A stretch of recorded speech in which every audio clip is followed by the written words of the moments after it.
हर हर महादेव दोस्तों। 18 जुलाई 2025 सावन शुक्रवार अष्टमी तिथि के दिन एक हल्दी दीपक से कर लेना यह एक उपाय होगी। हर मनोकामना पूरी मिलेगी, सभी दोषों से मुक्ति, इतना धन आएगा कि संभाले नहीं संभलेगा। भगवान भोलेनाथ जी के आशीर्वाद से पूरे साल धन बरसता रहेगा। दोस्तों, जैसा कि आप सभी लोग जानते हैं कि 18 जुलाई को सावन शुक्रवार अष्टमी तिथि पड़ रहा है, इसीलिए यह दिन बहुत ही खास है। क्योंकि देखिए दोस्तों, गुरु जी ने कहा है कि जब भी सावन शुक्रवार अष्टमी तिथि पड़े तो आपको सिर्फ और सिर्फ एक हल्दी दीपक वाला उपाय करना चाहिए। यह उपाय इतना खास है कि अगर आपने सही मुहूर्त पर सही क्रिया अनुसार एक हल्दी दीपक वाला उपाय कर लिया, जो प्राचीन काल के समय का महा उपाय है, तो मान के चलिए दोस्तों, भगवान भोलेनाथ जी के आशीर्वाद से आपके जीवन का कितना ही बड़ा दुख हो, उससे आपको मुक्ति मिल जाएगी। आपकी कोई भी मनोकामना हो, मान लीजिए आप नौकरी की तैयारी कर रहे थे, आपकी नौकरी लग जाएगी, आपका बंद पड़ा व्यापार चल पड़ेगा, जिस बीमारी से आप बहुत दिनों से परेशान थे, उस बीमारी से आपको मुक्ति मिल जाएगी। आपके जीवन में धन आना शुरू हो जाएगा। आपके जीवन में धन आने के सारे रास्ते खुल जाएंगे और मान के चलिए दोस्तों, फिर आपको किसी भी प्रकार की परेशानी का सामना नहीं करना पड़ेगा। इसीलिए दोस्तों, इस दिन आप लोगों को इस वाले उपाय को जरूर कर लेना है। भले ही आपने पूरे साल भर इस उपाय को ना किया हो, पर अगर आपने इस सावन शुक्रवार अष्टमी तिथि के दिन अगर इस वाले उपाय को कर लिया, तो आपको इस उपाय को करने का वह फल मिलेगा जिसकी आपने कभी कल्पना भी नहीं करी होगी। इसीलिए आप लोग इस एक हल्दी दीपक वाले उपाय को एक बार जरूर कर लेना, ताकि आप लोगों के हाथ से यह मौका न जा सके और आपको इस उपाय को करने का फल मिल सके। दोस्तों, यह उपाय पंडित जी ने अपनी अभी की ही शिव महापुराण की कथा में बताया है, जो इस उपाय को आज हम आपको बहुत अच्छे से समझाने वाले हैं।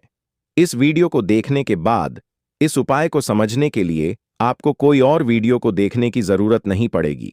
तो चलिए दोस्तों, उपाय को शुरू करते हैं। उससे पहले है भगवान भोलेनाथ आपके इस वीडियो को जो भी लाइक और चैनल को सब्सक्राइब करें, उसके जीवन में कभी दुख दर्द मत आने देना। साथ ही साथ कमेंट बॉक्स में 5 ओम नमः शिवाय जरूर लिखें, ताकि भगवान भोलेनाथ जी की कृपा आप सभी को प्राप्त हो सके।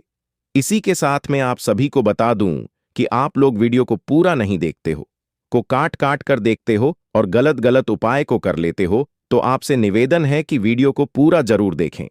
देखिए दोस्तों, यह सावन शुक्रवार अष्टमी तिथि का दिन यह इतना खास होता है, इतना महत्वपूर्ण होता है। देखा गया है कभी कभी बड़े बड़े पूजा पाठ अनुष्ठान से जो मनोकामना पूर्ण नहीं होते, वह सावन शुक्रवार अष्टमी तिथि के दिन एक छोटे से उपाय करने से ही आपकी मनोकामना पूर्ण हो जाती है। और बहुत सारे लोगों ने इस उपाय को किया भी है और उनको इस उपाय को करने का फल भी जरूर मिला है। अगर आप लोग भी इस उपाय को करना चाहते हैं, तो आप इस उपाय को पहले अच्छे से समझ लेना, सुन लेना, उसके बाद करना। आपको इस उपाय का फल जरूर मिलेगा और इस उपाय को कर लेने से आपके घर में चाहे किसी भी प्रकार की दुख और समस्या क्यों ना चल रही हो, आपको उसका कारण भी नहीं पता है कि भाई यह समस्या किस कारण से चल रही है।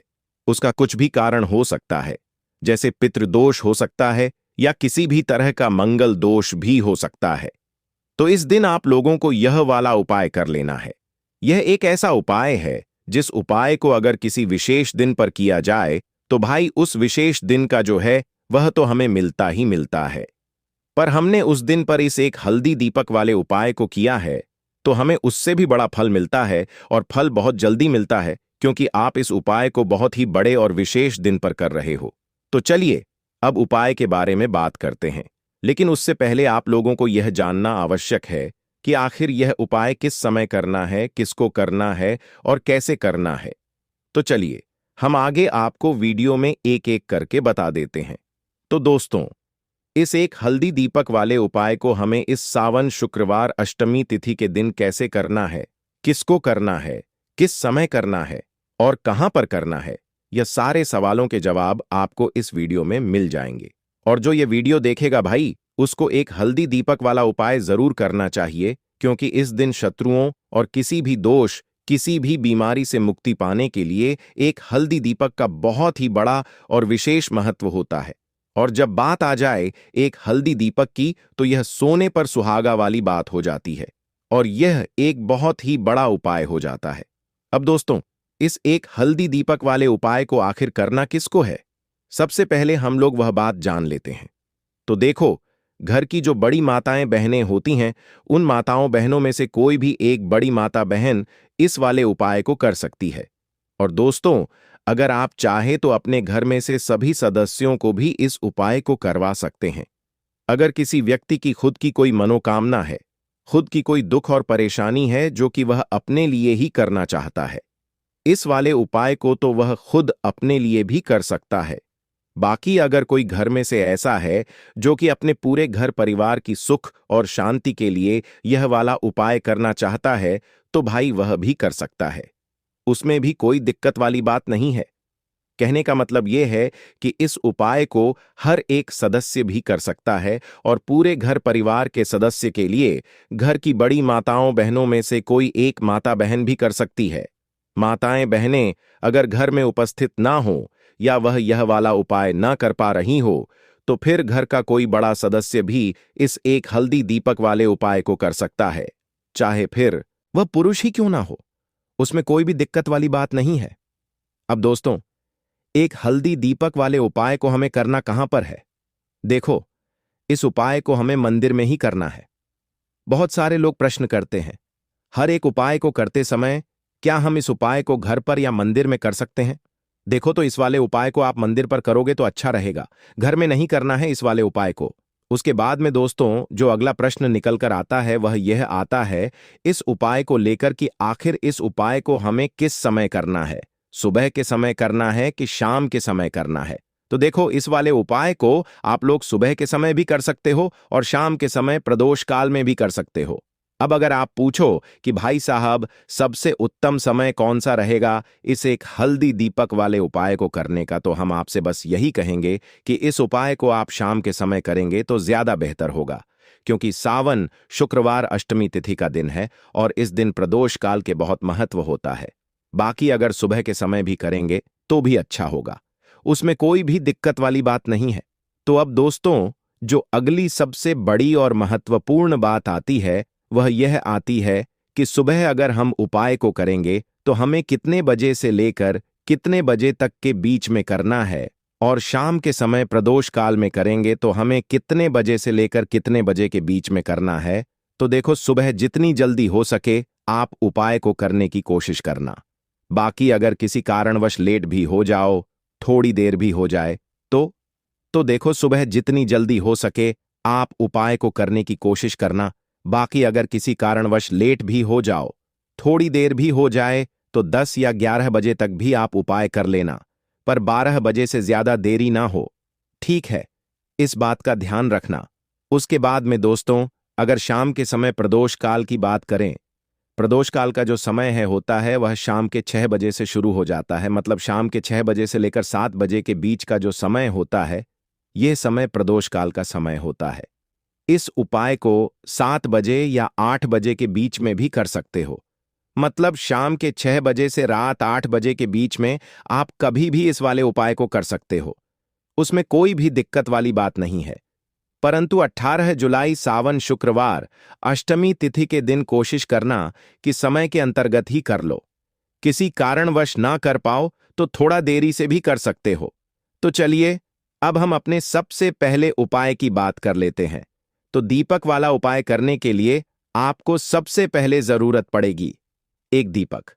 अब यह एक दीपक शुक्रवार की रात अपने घर में इस जगह पर जला देना, बड़े से बड़ा शत्रु भी घुटने टेक देगा।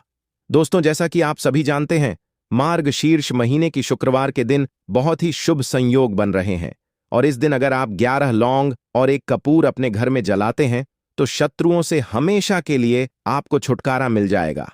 अब देखिए, किसी भी व्यक्ति के जीवन में जब शत्रु से परेशान करते हैं तो वह व्यक्ति अपने जीवन में दुखों से बहुत परेशान हो जाता है। शत्रु हमेशा कुछ ना कुछ ऐसा करवाते हैं जिसके बाद नजर दोष लगती है और अच्छा खासा काम भी बिगड़ने लगता है।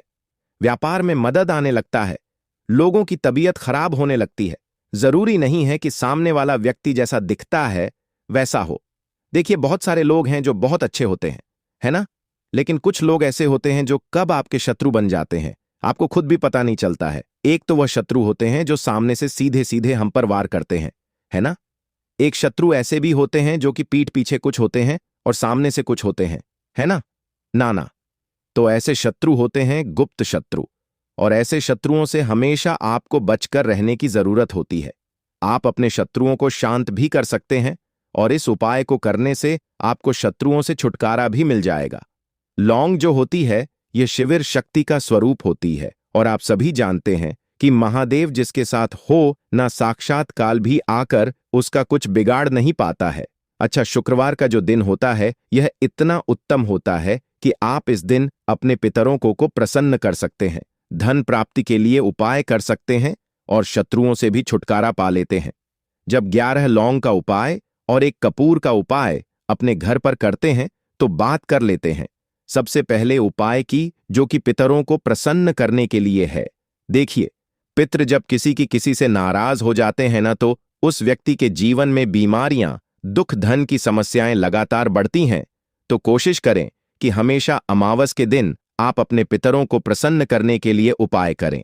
अच्छा, पितृदोष अगर घर में जरा सा भी होता है ना, तो सबसे ज्यादा कष्ट जो आता है वह बच्चों के जीवन पर आता है। बच्चों का मन पढ़ाई में नहीं लगता है, उन्हें आसानी से जीवन में सफलता नहीं मिलती है।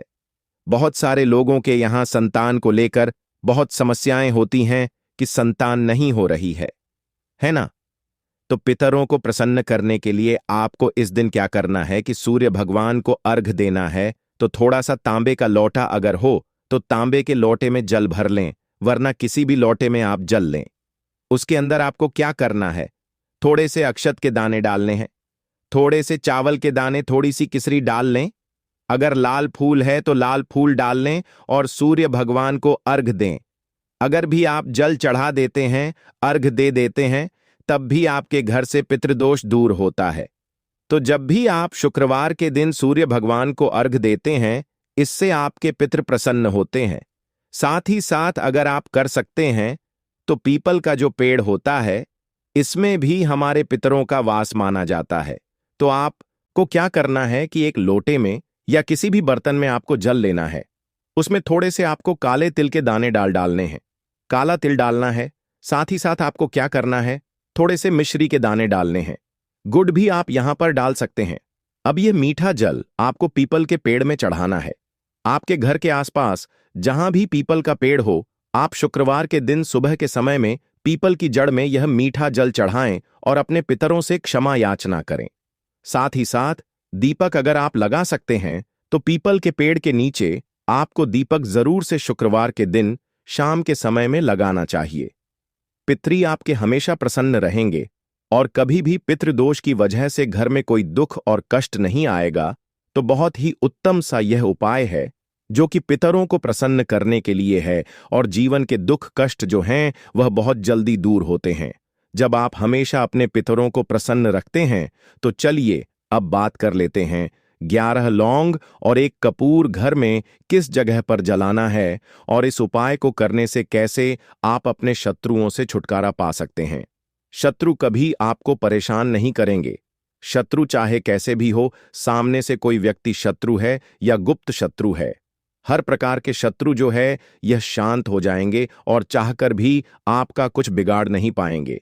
तो देखिए, उपाय को करने के लिए आपको 11 साबुत लौंग लेनी है। एक भी लौंग खंडित ना हो, टूटी हुई ना हो। एक छोटा सा कपूर का टुकड़ा लेना है, जिसे कि कपूर की टिकिया भी बोलते हैं। एक कोई भी यहां पर मिट्टी का दीपक ले लें या पीतल का बर्तन ले लें। उसके अंदर 11 लौंग रखेंगे, 1 कपूर रखेंगे, थोड़ा सा देसी घी इसके ऊपर से आप डाल देंगे। अब यह आपको शुक्रवार के दिन रात के समय में, ठीक है ना, जब सूर्य अस्त हो जाता है, उसके बाद किसी भी समय आपको अपने घर में जलाना है और इसका धुआं पूरे घर में अच्छे से दिखाना है। जितने भी कमरे हैं, जितने भी रूमर्स हैं, बरामदा, आंगन, ठीक है ना, बालकनी, जो भी आपके घर में है, सभी जगह पर आपको इसका धुआं अच्छे से दिखाना है। और साथ ही साथ आपको महादेव का ध्यान जरूर करना है। देखिए, जब भी आप अपने घर में यह लौंग और कपूर शुक्रवार के दिन जलाते हैं, सबसे पहले तो शत्रुओं से छुटकारा मिल जाता है। कोई भी शत्रु कुछ भी करता है, वह आपके घर तक चीज नहीं पहुंचती है, आपका कुछ नहीं बिगड़ता है।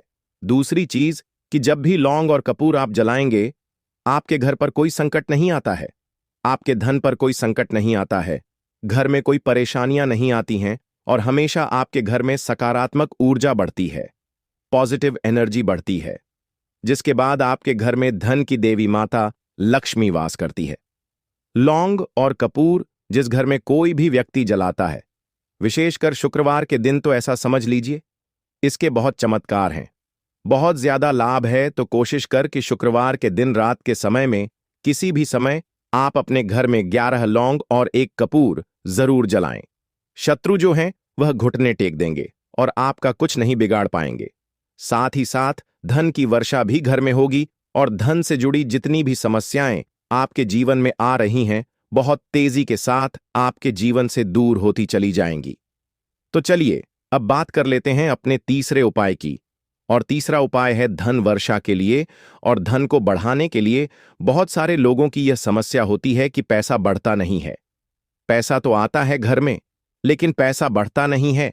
या कुछ लोग ऐसे भी हैं जो कहते हैं कि पैसा बढ़ेगा तो तब जब घर में पैसा आएगा, बिल्कुल से पैसा आना बंद हो रहा है।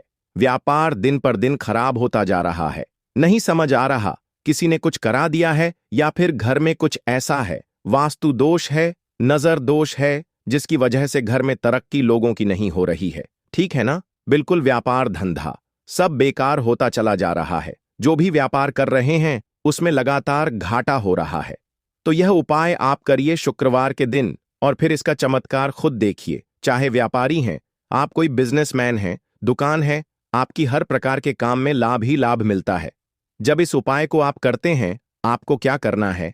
2 फूल वाली लौंग लेनी है, 1 लाल फूल लेना है। गुलाब का फूल भी आप यहां पर ले सकते हैं। उसी गुलाब के फूल में यह 2 फूल वाली लौंग रख देनी है। 1 देसी घी का दीपक आपको जलाना है, लंबी बाती का। अब यह दोनों चीजें लेकर अपने घर के मंदिर में आपको बैठ जाना है।